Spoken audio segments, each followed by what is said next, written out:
If you're the new CEO, you may have the unfortunate scenario of having something completely unexpected happen in your first month on the job.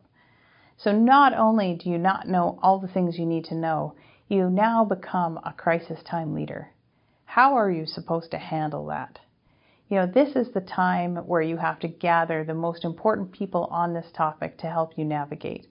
It's probably the board chair, maybe the whole board depending on the scale of the crisis, and it's going to be some of your senior leaders in the organization. Not all of them, but those who are actually directly involved in the crisis.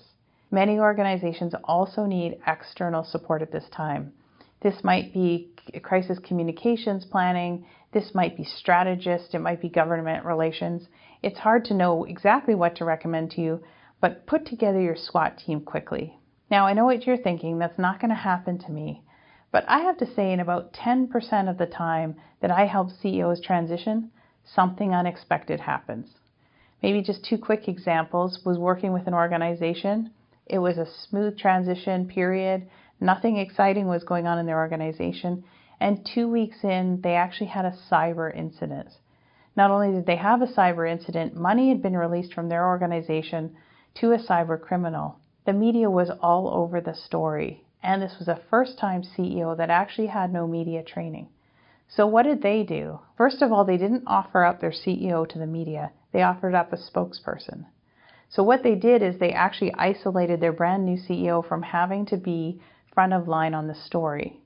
They also swooped around the new CEO to make sure that they were fully briefed on what the crisis was. But those other senior leaders in the organization, in their case, their chief risk officer or chief financial officer, actually helped take the lead on navigating. So make sure if you're the new CEO, you ask early, how do we deal with crises? Because if it happens to you, you want to know that there's a game plan. Another crisis that might happen, especially in the turbulent world that we're in, is big things happen that are beyond the control of the organization. Maybe those are economic or political or geopolitical.